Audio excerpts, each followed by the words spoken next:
Welcome दोस्तों, employability skills first year Bharat skills portal पर उपलब्ध नए सिलेबस अनुसार हम आज एक नया मॉड्यूल शुरू करेंगे।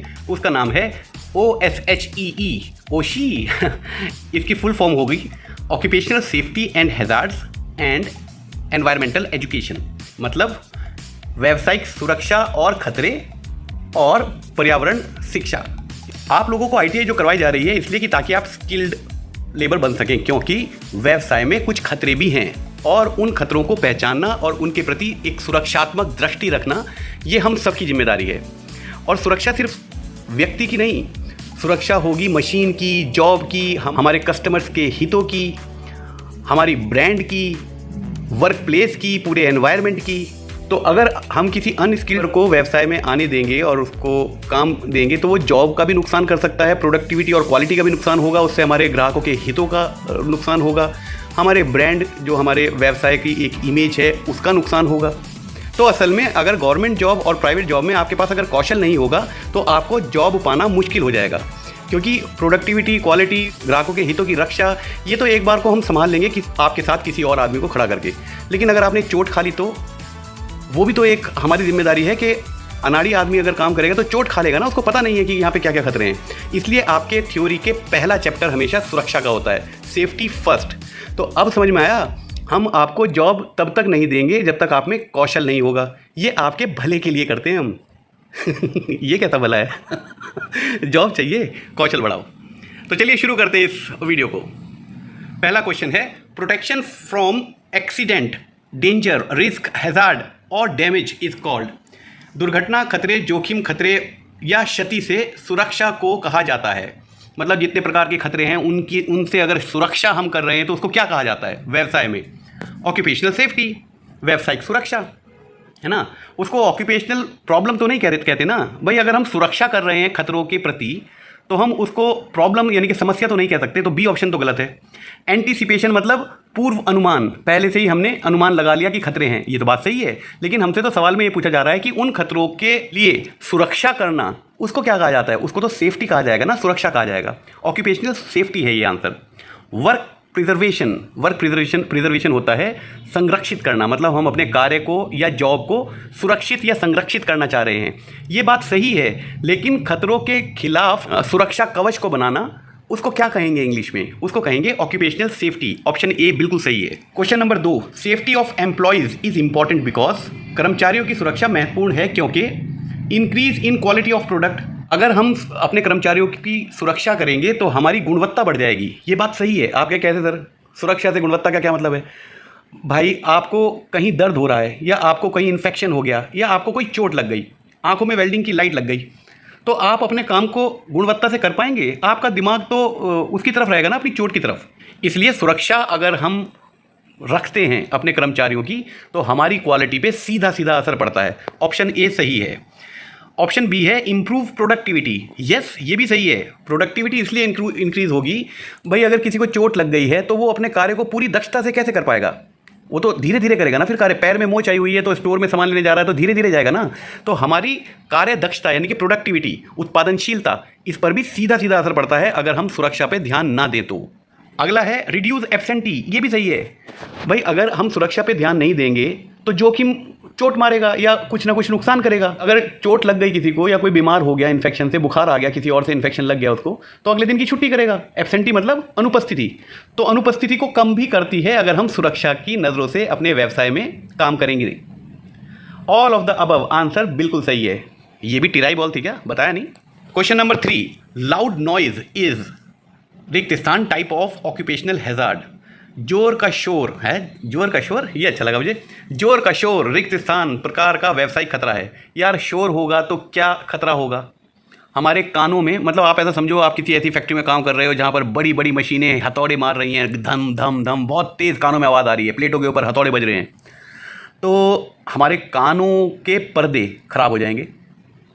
अब कानों के पर्दे क्या होते हैं आप इसको समझ जाओगे। ये एक फिजिकल डेंजर है। फिजिकल किसको कहते हैं? जो प्रत्यक्ष तौर पे आपको भौतिक तौर पे नुकसान पहुंचा रहा है, या तो चोट लग रही है या कहीं करंट लग रहा है या फिर कोई मतलब तेज़ आवाज़ आ रही है। इस तरीके के जो खतरे हैं जो हमारे शरीर को भौतिक रूप से चोट पहुंचाते हैं। आप कहें सर आवाज़ से भौतिक रूप से कैसे चोट लगती है? आपके कानों के अंदर एक पर्दा है। आपने कभी ढोल देखा? ढोल को अगर आपने टाइट नहीं करा ना, उसके दोनों तरफ के वो जो चमड़े लगे रहते हैं, तो उसमें से आवाज़ पता है कैसी आती है? धप धप, ढम ढम नहीं आती है ना, समझ गए? अच्छा, दूसरी तरह से बताता हूँ। आपने जो डीजे के बड़े बड़े स्पीकर देखे होंगे, उस स्पीकर में एक पर्दा जैसा लगा रहता है स्पीकर के ऊपर। जब वो आवाज़ आती है तो वो हिलता है। अगर बहुत तेज़ आपने स्पीकर बजाया तो बहुत जल्दी वो पर्दे फट जाते हैं। आपने देखा है ना? ऐसे ही हमारे कान के पर्दे हैं, उनको फिजिकल डैमेज हो जाता है, मतलब उनकी इलास्टिसिटी ऐसे हिल हिल के वो इलास्टिक नहीं रह जाते और ढीले ढोल जैसे हो जाते हैं, तो हमें आवाज़ आनी बंद हो जाती है, मतलब हमारे सुनने की क्षमता कम हो जाती है। इसको हम फिजिकल हैज़ार्ड कहेंगे। बायोलॉजिकल हैज़ार्ड उसको नहीं कहेंगे। बायोलॉजिकल हैज़ार्ड वो होता है जो हमारे शरीर को खतरा तो पहुंचाता है, लेकिन अप्रत्यक्ष तौर पे वो फिजिकली डैमेज नहीं करता है। मतलब मान लीजिए आपको जुकाम हो गया तो आप थोड़े दिन तक परेशान रहेंगे, फिर दवाई खा के फिर पहले जैसे स्वस्थ हो जाएंगे। आपके शरीर को कोई फिजिकल डैमेज नहीं हुआ है, ठीक है? तो इसको बायोलॉजिकल डैमेज उसको कहते हैं जो किसी वायरस, फंगस, बैक्टीरिया, कीट पतंगे, कीटाणु, चींटी, मकड़ी, इस तरीके की चीज़ों से जो हमें नुकसान होते हैं उसको हम बायोलॉजिकल हैज़ार्ड कहते हैं। बायोलॉजी मतलब जीव विज्ञान, जैविक खतरे। समझ में आ गया? बायोलॉजी जीव विज्ञान, जीव से जैविक, बायोलॉजी से बायोलॉजिकल। केमिकल हैज़ार्ड वो हम सब समझते हैं, रासायनिक खतरे, मतलब कोई एसिड है या कोई ऐसी चीज़ है जो आपकी त्वचा को इरिटेशन कर सकती है, नुकसान पहुंचा सकती है, वो सब केमिकल हैज़ार्ड है। या आग लग सकती है या विस्फोट हो सकता है, ये सब केमिकल हैज़ार्ड हैं। एर्गोनॉमिक्स, ये एक मज़ेदार चीज़ है। एर्गोनॉमिक्स होता है जब व्यक्ति काम करेगा और लगातार काम करेगा, तो उस इंटरफेस में, मतलब जैसे वो काम कर रहा है उसमें लगातार काम करना उसके शरीर को नुकसान ना पहुंचा दे। आप कह सर ये बात समझ में तो नहीं आई। बिल्कुल, पुराने समय में पीढ़े हुआ करते थे, पीढ़े छोटे छोटे, अब भी होते हैं लेकिन अब वो इतने प्रयोग नहीं किए जाते हमारे घर में। होता क्या था, हम बैठ के खाना बना रहे हैं पीढ़े पे, हम बैठ के कपड़े धो रहे हैं पीढ़े पे, हम बैठ के सब कुछ हम बैठ के करते थे। चरखा काट रही हैं औरतें बैठ के। एक उम्र के बाद उनकी कमर झुक जाती थी बेटा। तो वो क्या वजह थी, कैसे वो नुकसान हुआ? वो हमारे काम करने की शैली से नुकसान हुआ। व्यवसाय में हर औजार, हर मशीन, हर कार्य विधि ऐसी बनाई जाती है, उसी को तो स्टैंडर्ड कहते हैं, जिसमें आपको एर्गोनॉमिकल खतरे ना हो। आप समझ गए एर्गोनॉमिकल किसको कहते हैं? जब इंसान कार्य करेगा तो उसकी स्थिति ऐसी होनी चाहिए कि लॉन्ग रन में, यानी कि लंबे समय में, अगर वो उसी अवस्था में कार्य कर रहा है तो उसके शरीर को नुकसान नहीं होना चाहिए या कम से कम होना चाहिए। ठीक है, तो इसका आंसर, लाउड नॉइज वाला जो आंसर है वो है फिजिकल। आपके कान के पर्दों को फिजिकल हानि होगी, क्षति होगी। Question number 4, work place safety includes protection of the worker against रिक्त स्थान। कार्यस्थल की सुरक्षा में रिक्त स्थान के खिलाफ श्रमिकों को सुरक्षा शामिल है। वेदर, मौसम से, यस, कार्यस्थल पे मौसम से सुरक्षित रखना ये भी हमारी सुरक्षा है। बहुत ठंडा मौसम होगा तो भी आदमी काम नहीं कर पाएगा, बहुत गर्मी होगी तो भी आदमी काम नहीं कर पाएगा। साफ हवा का आना और जाना ये बहुत ज़रूरी है, लाइट का होना बहुत ज़रूरी है, अंधेरे में आदमी काम नहीं करेगा। तो कार्यस्थल ऐसा हो कि वेदर कार्य करने योग्य हो। अगर कहीं बर्फ़ पड़ रही है और आपको कहें कि बर्फ़ में 8 घंटे खड़े होकर काम करो, आप नहीं कर पाओगे ना। आपको ऐसा फिर एक फैक्ट्री बना के देनी पड़ेगी जहाँ पर अंदर बर्फ़ का प्रभाव ना आ रहा हो। तो वेदर से सुरक्षा ये भी हमारे कार्यस्थल की सुरक्षा है। केमिकल से सुरक्षा, अगर किसी फैक्ट्री में या किसी व्यवसाय में केमिकल प्रयोग हो रहे हैं तो उनके लिए अलग से सेफ्टी हुआ करती हैं। मतलब वो केमिकल छलकना नहीं चाहिए, बिखरना नहीं चाहिए, और जो आदमी काम कर रहे हैं उनको पूरे ऐसे उपकरण दिए जाएं जो उस केमिकल से के खतरों से आपको बचा सकें। समझ में आ गई बात? डस्ट, धूल मिट्टी, यस, धूल मिट्टी हमें अस्थमा हो जाएगा भाई। लॉन्ग रन में अगर हम धूल मिट्टी में काम करेंगे तो अस्थमा हो जाएगा। तो उनसे सुरक्षा मतलब आपको नाक के ऊपर एक रेस्पिरेटर या मास्क पहनना चाहिए। ये सारी all of the above answer सही है। हाँ, फिर चूक गए। अच्छा, आपको मेरी बात में मज़ा आ रहा है, सुनते रहते हो आंख बंद करके, काश ऐसा हो पाता। Question number 5, when a fire emergency occurs people have to be dash the work place. जब आग की आपात स्थिति होती है तो लोगों को कार्यस्थल रिक्त स्थान होना पड़ता है। आग लग गई है कार्यस्थल पर, भगवान ना करे किसी के बेचारे कार्यस्थल पे आग लगे, पर मान लीजिए आग लग गई, लग भी सकती है, ये तो खतरे हैं व्यवसाय में। तो क्या करना चाहिए? लॉक्ड इन, अंदर कमरे में बंद हो जाओ। अगर आग फैल गई फिर कैसे निकलोगे? तो ये आंसर तो बिल्कुल गलत है। जब आग लगती है तो आदमी खुले में भागता है ना भाई।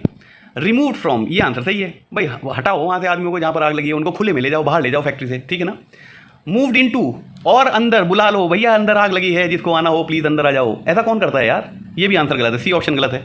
नन ऑफ द अबव तो होता, देखा तो नहीं आपने। Question number 6, PPE stand for personal protective equipment. इसका आंसर ए सही है और सारे आंसर गलत हैं। PPE को हमेशा पर्सनल प्रोटेक्टिव इक्विपमेंट ही कहते हैं, इसका यही नाम है। तो ऑप्शन ए सही है, आपको ये नाम याद रखना पड़ेगा। ठीक है। Question number 7, PPE includes, PPE में क्या क्या आते हैं, मतलब व्यक्तिगत सुरक्षा उपकरण हिंदी में नाम हुआ और इंग्लिश में इसको कहते हैं पर्सनल प्रोटेक्टिव इक्विपमेंट। तो उसमें कौन कौन सी चीज़ें शामिल हैं, पीपीई में क्या शामिल है? सेफ्टी हेलमेट, यस, सिर के बचाव के लिए हम हेलमेट पहनते हैं, ये बात सही है। ग्लव्स, जिसको दस्ताने कहते हैं, हाथों की सुरक्षा के लिए हम दस्ताने पहनते हैं, ये बात भी सही है। और सेफ्टी ग्लासेस, यस, आंखों की सुरक्षा के लिए हम सेफ्टी ग्लासेस, जैसे जब हम गैस कटिंग करते हैं तो हालांकि वेल्डिंग जितनी चमक नहीं आती, वेल्डिंग में तो हम हैंड स्क्रीन का उपयोग करते हैं, पर जब आप गैस कटिंग करोगे और बहुत देर तक करते रहोगे तो आपको काले रंग का एक चश्मा पहनना चाहिए।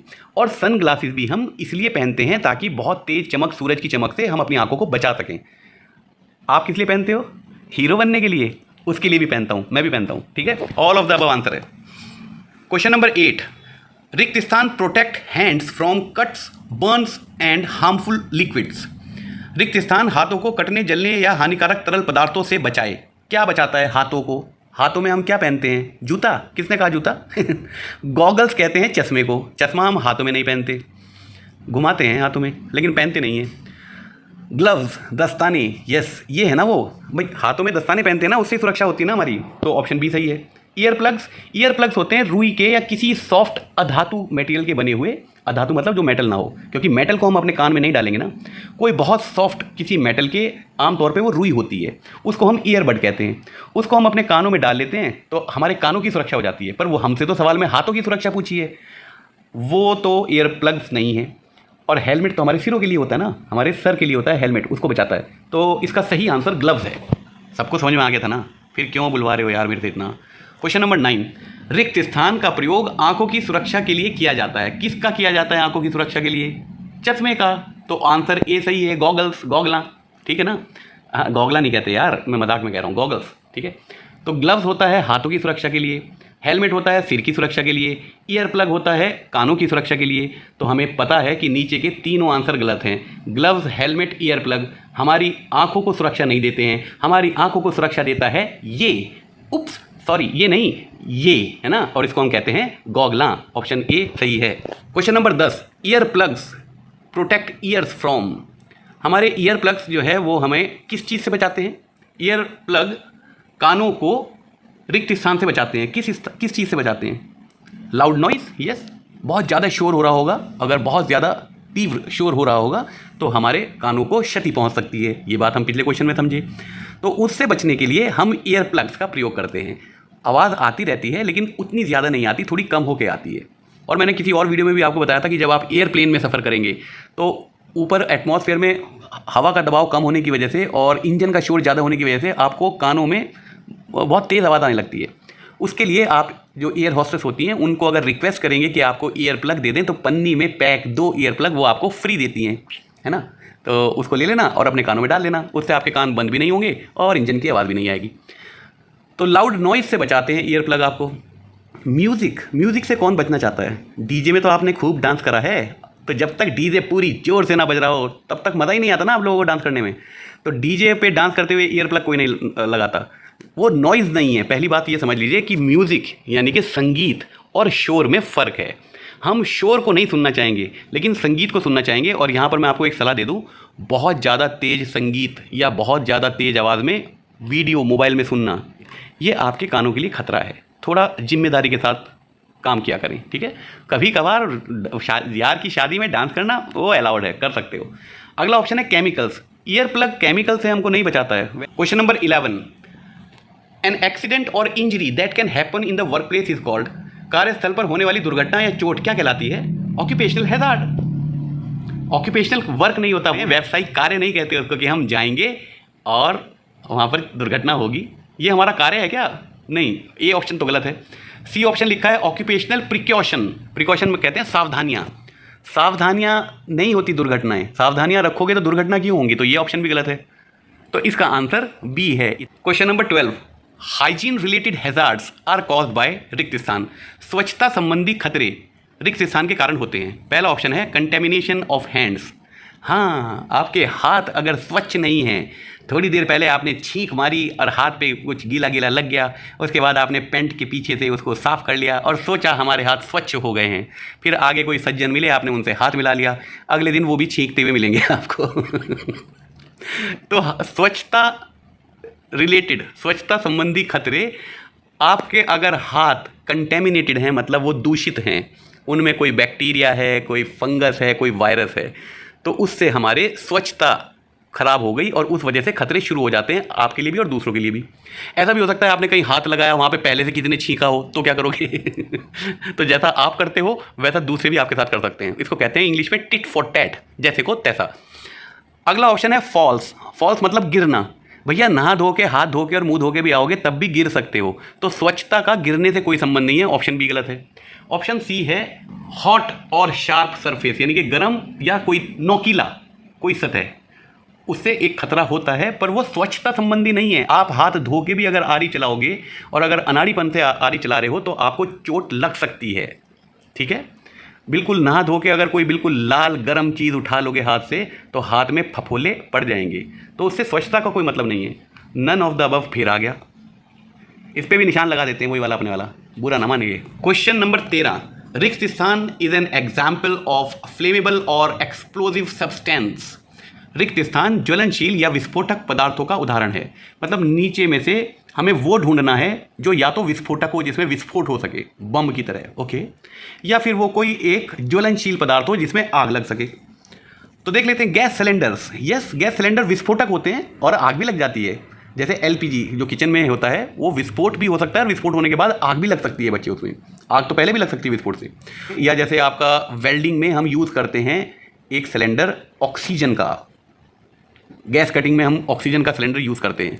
उस ऑक्सीजन के गैस सिलेंडर का प्रेशर होता है 150 किलोग्राम प्रति सेंटीमीटर स्क्वायर। ये इतना बड़ा प्रेशर है बच्चों, जैसे आपके अंगूठे के नाखून पे किसी ने 1.5 क्विंटल वजन रख दिया हो, बहुत ज़्यादा प्रेशर है वो। तो वो उस प्रेशर में वो बम की तरह फट सकता है अगर उसको बदतमीजी से इस्तेमाल करें। बहुत सावधानियां हमें रखनी पड़ती हैं व्यवसाय में, इसीलिए आपका कौशल पूरा होना जरूरी है इससे पहले कि आपको व्यवसाय में काम करने का मौका दिया जाए और आपको तनख्वाहें दी जाएँ अच्छी अच्छी। तो गैस सिलेंडर तो आंसर सही है, हमें तो ये तो विस्फोटक भी है और ज्वलनशील भी है। अगला है केमिकल्स। हाँ, केमिकल्स भी ज्वलनशील होते हैं और विस्फोटक भी होते हैं। पटाखे नहीं होते, वो पटाखे केमिकल्स ही तो हैं। माचिस देखिए ना आपने जला के, तो माचिस के ऊपर जो लगा हुआ है वो केमिकल ही तो है। और इसके अलावा बहुत सारे केमिकल्स होते हैं जो ज्वलनशील होते हैं, हम सबको पता है। तो आंसर बी भी सही है। तो नीचे का ऑल ऑफ द अबव भी सही है, पर सी आंसर देख तो लो यार। फ्लेमेबल गैसेज, हाँ फ्लेमेबल गैसेज नाम से पता चल रहा है ज्वलनशील गैसेज, तो जो ज्वलनशील है वो तो जलेगी तो है ही वो। आपको मालूम है ज्वलनशील गैसेज कौन कौन सी होती हैं? नाम बता सकते हो? ठीक है, सोच लिया, चलो मैं बताता हूँ। एलपीजी जो हम किचन में यूज़ करते हैं वो ज्वलनशील गैस होती है। एसिटिलीन जो हम वेल्डिंग में यूज़ करते हैं ऑक्सीजन सिलेंडर के साथ, C2H2 इसका फॉर्मूला है, वो भी ज्वलनशील है। मीथेन CH4 ये भी ज्वलनशील है। हाइड्रोजन H2 ये भी ज्वलनशील है। और CO कार्बन मोनोऑक्साइड ये भी ज्वलनशील गैसेज हैं। ये कुछ प्रमुख ज्वलनशील गैसेज हैं जिनके नाम आपको पता होने चाहिए। ऑल ऑफ द अबव सही है। Question number 14, septic tanks, mines, manholes, storage towers, vessels, tunnels etcetera are called as.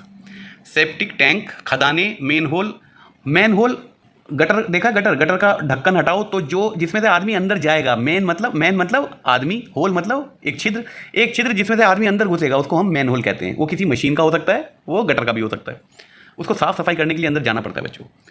Storage tower आप ऐसा समझो कि बड़े बड़े साइलोज कहते हैं उनको, साइलोज, उनमें अनाज वनाज भरे रहते हैं और एक कन्वेयर से डायरेक्ट शिप में लोड कर देते हैं।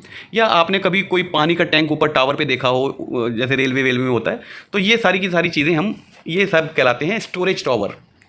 और बर्तन या सुरंग, इस तरह की कोई चीज़ों को क्या कहा जाता है? ओपन स्पेस उसको नहीं कहेंगे, वो खुला हुआ कोई जगह थोड़ा ही है। तो ए आंसर तो गलत हुआ। बी है कन्फाइंड स्पेसिस। कन्फाइंड ये जो शब्द है इसका मतलब होता है, कन्फाइंड हम उसको कहते हैं जिसकी कोई निश्चित बाउंड्री होती है, उसकी कोई सीमा होती है निश्चित, वेल डिफाइंड। जैसे तुम्हारा घर, उसकी वो एक कन्फाइंड एक एरिया है, उसके अंदर का सारा एरिया आपका घर कहलाएगा। वो ओपन स्पेस नहीं है। कन्फाइंड मतलब जब चार दीवारी हो रही हो और बाउंड्री आपने बना रखी हो। तो आंसर बी सही है, क्योंकि जितने भी नाम ऊपर दे रखे हैं उन सारी ऑब्जेक्ट्स की कोई एक सीमा होती है, बाउंड्री होती है और वो डिफाइंड होती है। सेफ स्पेसिस, ये सुरक्षित जगह तो नहीं कह सकते। सुरक्षित जगह होती तो हम सारे के सारे गटर में ना घुस के रहते हैं। तो ये आंसर तो गलत है, और नीचे वाला आंसर तो बेचारा बेकसूर है। वैसे वो आज तक उसने कोई कसूर नहीं किया, लेकिन हम उसको ज़्यादा तवज्जो दे नहीं रहे हैं। Question number 15, the help given to a sick और injured person until medical help is available is known as. किसी बीमार या घायल व्यक्ति को चिकित्सा सहायता उपलब्ध होने तक दी जाने वाली सहायता को डैश के रूप में जाना जाता है, उसको फर्स्ट एड कहते हैं बच्चों। फर्स्ट एड मतलब प्राथमिक चिकित्सा। जब तक हम उनको हॉस्पिटल ले जा रहे हैं, उससे पहले अगर कहीं चोट लग रही है तो दबा के वहाँ पट्टी बांध दो, और कई तरीके होते हैं फर्स्ट एड के। और आपको ये जानना भी ज़रूरी है कि 30 मिनट हम गोल्डन टाइम कहते हैं। गोल्डन टाइम मतलब 30 मिनट में अगर आपने सही फर्स्ट एड दे दी तो बड़ी से बड़ी दुर्घटना में पीड़ित किसी व्यक्ति को बचाया जा सकता है। उसके अंदर CPR आती है, और ज़रूरी नहीं है आपको डॉक्टर होना पड़े। CPR कहते हैं कार्डियो पल्मोनरी रेस्पिरेशन, जिसको कृत्रिम श्वास भी कहते हैं। मतलब अगर किसी को सांस नहीं आ रही तो कृत्रिम श्वास जो उसको दी जाती है उसको इंग्लिश में CPR कहते हैं। Doctor ABC danger response, airway, breathing, circulation. ये जो कुछ फर्स्ट एड की विधियां हैं, या कैसे पट्टी बांधनी है, और अगर कोई जल गया है तो क्या करना है, अगर किसी को करंट लग रहा है तो क्या करना है, अगर कोई बेहोश हो गया है तो क्या करना है, ये सारी जानकारी आपको ट्रेड थ्योरी के फर्स्ट चैप्टर में ज़रूर पढ़ने को मिली होंगी, और ये सारी जानकारी हमें अपने साथ रखनी चाहिए। हम बहुत सारे बहुमूल्य जीवन बचा सकते हैं इन जानकारियों के साथ।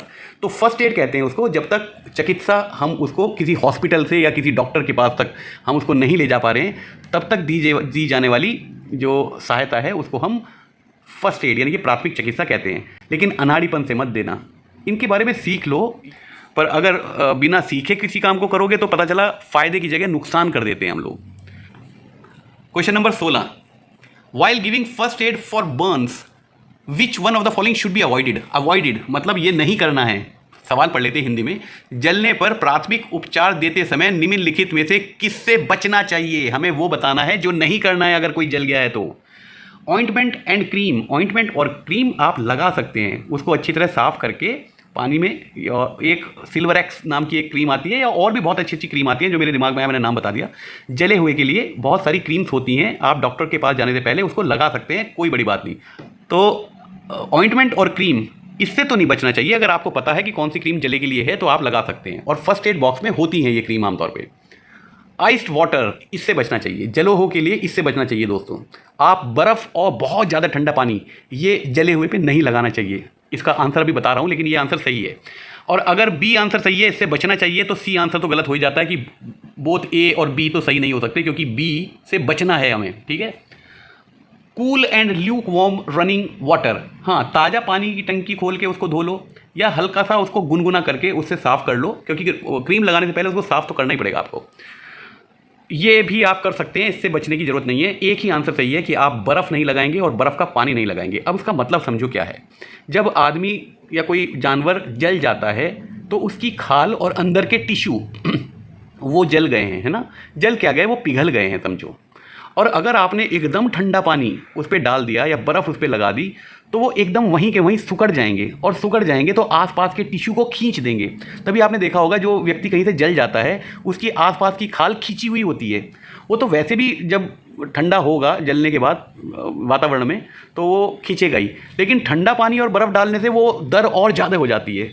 तो हम फ़ायदे की जगह नुकसान कर लेते हैं, वो टिश्यू और ज़्यादा डैमेज हो जाएंगे, दूर तक डैमेज हो जाएंगे। तो ठंडा पानी और ठंडी बर्फ़ तो ठंडी होती है यार, ये नहीं लगाना चाहिए। क्या क्या सिखाना पड़ रहा है यार, मैं तो बात भी नहीं करना चाहता ऐसी बातों के लिए। Question number 17, hazards are caused by, खतरे किसके कारण होते हैं। पीपल, यस, आदमी तो है जो खतरों को उत्पन्न करता है। आप बैठे काम कर रहे हैं, पीछे कोई हथौड़ी चला रहा है, उसकी हथौड़ी ढीली है, उसने उठा के मारनी तो चाहिए थी जॉब पर, और उसका बिंटा आपके सिर पे टिक गया। आप नीचे छेनी पकड़ के बैठे हैं, कोई आपका साथी उसको चोट मारने के लिए हथौड़ी मारता है और निशाना गया चूक, आपके अंगूठे पे लग गया थोड़ा।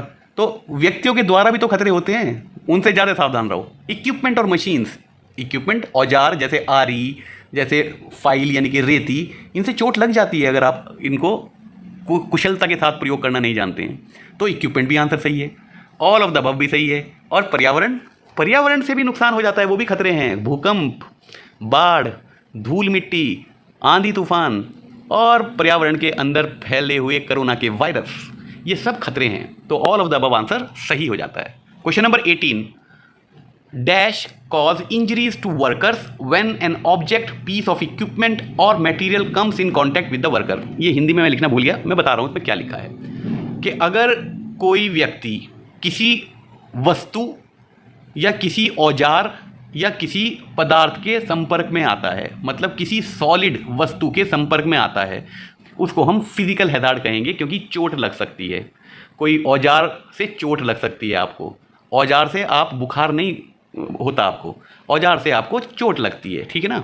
ऑब्जेक्ट मतलब कोई वस्तु है, कपलिंग है, आप उसको पलट रहे हैं, आपका हाथ नीचे आ सकता है, चोट लग सकती है, इसको हम फिजिकल हैजार्ड कहते हैं। केमिकल हैजार्ड केमिकल से होता है, ऑब्जेक्ट से नहीं होता।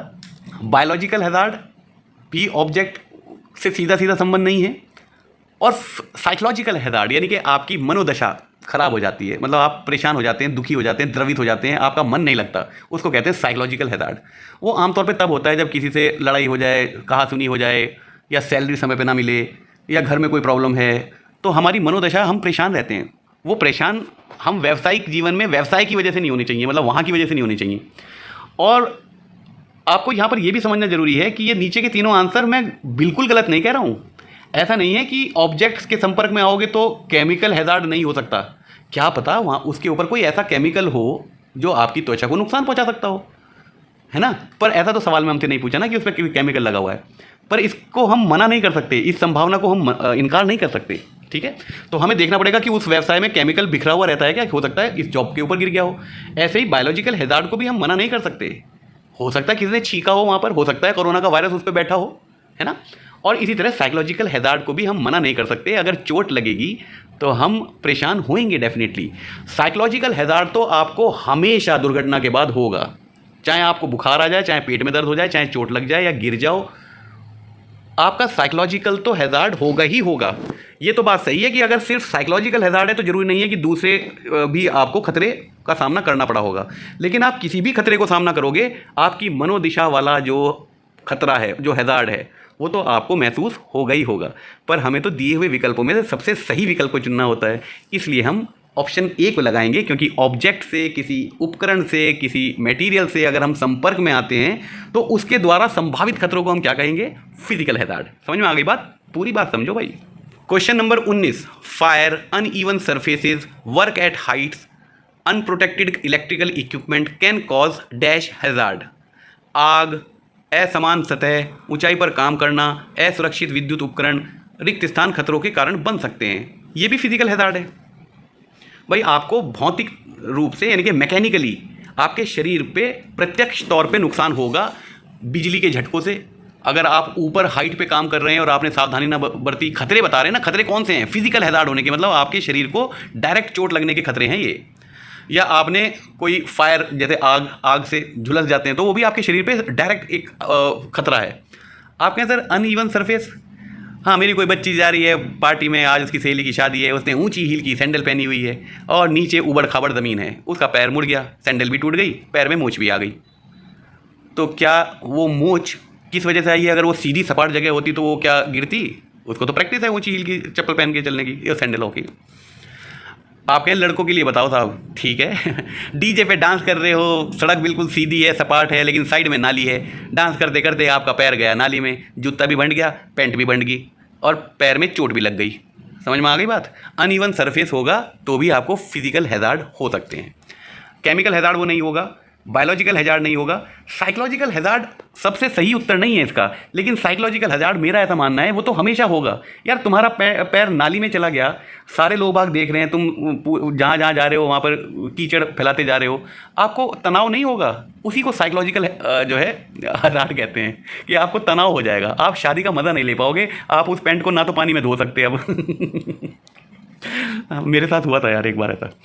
Question number 20, hazards due to the toxic properties of chemicals are classified as.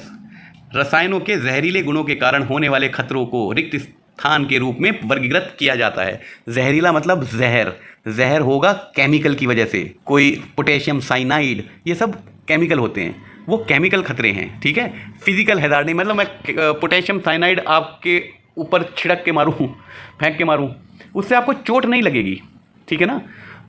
जहरीले की बात कर रहे हैं, जहरीला मतलब जिसमें जहर होगा, तो उससे फिजिकल खतरा नहीं है, वो केमिकल खतरा है, क्योंकि केमिकल भी आपके शरीर को नुकसान करते हैं। जहरीले पदार्थ की वजह से वो खतरे केमिकल हैजार्ड कहलाते हैं।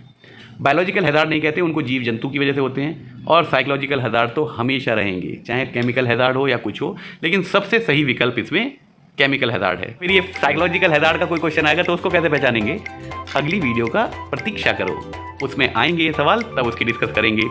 तब तक स्वस्थ रहो। एग्ज़ाम शुरू हो चुके हैं दोस्तों आपके आज से, और कुछ सेंटर्स पे सर्वर चला नहीं है, तो बच्चों को बहुत परेशानी हुई है। ऐसे किसी संभावित चुनौती के लिए, खतरे तो नहीं कहूँगा, चुनौती के लिए तैयार रहना मेरे शेरों, दिक्कत की कोई बात नहीं है, ठीक है। चुनौतियों का सामना करेंगे और अपना बेस्ट देंगे। All the best for your exams, good luck, स्वस्थ रहो, खुश रहो, मस्ती में रहना।